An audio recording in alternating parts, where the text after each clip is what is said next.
tu seras capturé. Yangwan. Les gardiens, Azaki gardien des bijoux Rwanda na martyr. Mais les autres gardiens des Congolais, gardiens de la République démocratique du Congo, gardiens de l'intégrité territoriale, Fachi Béton, gardien des Congolais, gardien de l'intégrité territoriale, Yangwan. Oh, meilleur gardien. Oui, les lois sont meilleur gardien des Congolais. Je vous dis que guerre, c'est un grand bilan pour nous. Un grand bilan pour le peuple congolais. Hein? Bilan contre l'équipe Tonga Banzela. Bilan à guerre. Mettre fin à la guerre avec un stylo et un papier. C'est un gros bilan pour nous. Hein? Un bilan de trop. Hein? Guerre, c'est que na est bande qu'on a bis van to tcheba base militaire. Et comme écoute bilan comme moto est le Rwanda na Uganda. C'est un bilan de trop pour nous. Totonga te. Je vous dis qu'un grand bilan, un bilan de trop. Parce que Makila yabat est tangi trop. Mais bis to mettre fin, dit que na papier, et c'est guerre. En dehors de Kotonga, en dehors de biloko facha zotombo pito, bekol ba université. Amakambo banini ba biloko makasi. Mais bilan ya sa guerre, c'est un bilan de trop pour le peuple congolais, pour nous. Pour nous les DPS, c'est un bilan de trop. Qui vivra verra. Merci beaucoup Zambé. De opesa biso Fachi Béton. Aïe aïe aïe aïe aïe. Mancha kitok. Tu bisa kibino. Nanga. Attention ça va. On a vu que guerre ici. Yo le baki de na Kinshasa. Au stade meeting na stade de Martyr ou bien na parler peuple. Mais guerre ici na Goma ndeni na Bukavu.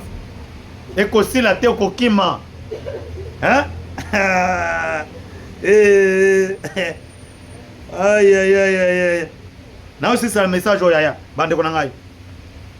Le Conseil de sécurité des Nations Unies va se réunir en urgence absolue concernant la révocation du statut de casque bleu de l'ONU du Rwanda qui vient de détourner son mandat en République Centrafrique pour lancer des drones militaires armés ciblant l'aéroport international de Kisangani à Bangoka. Selon les enquêtes menées par les Américains, les drones militaires qui ont tenté de mener des bombardements à l'aéroport de Kisangani Bangoka ont été lancés à partir de la frontière centrafricaine par les militaires du Rwanda Defense Force RDF qui sont incorporés au sein des contingents de casques bleus de la mission des Nations Unies en République centrafricaine. MONUSCA, Corneille Nangaa est actuellement à plus de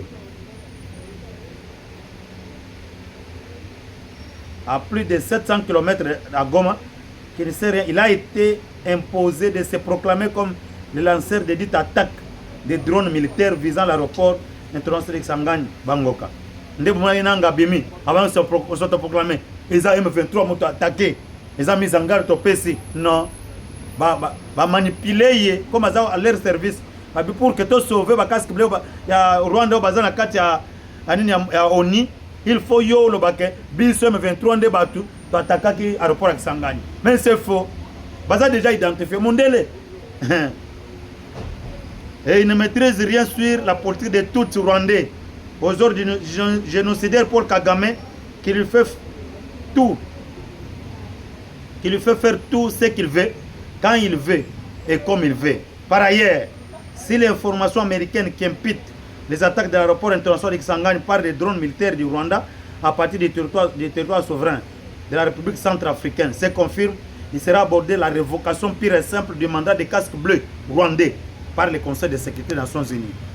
La révocation ou le retrait du statut de casque bleu pour un État membre contingent national suite à des activités incompatibles avec le mandat de l'ONU est une mesure disciplinaire sévère. Elle est décidée par le Conseil de sécurité ou le secrétariat de l'ONU. Si des soldats violent les codes de conduite, commettent des fautes personnelles graves ou agissent contre les objectifs de paix, entraînant un rapatriement forcé.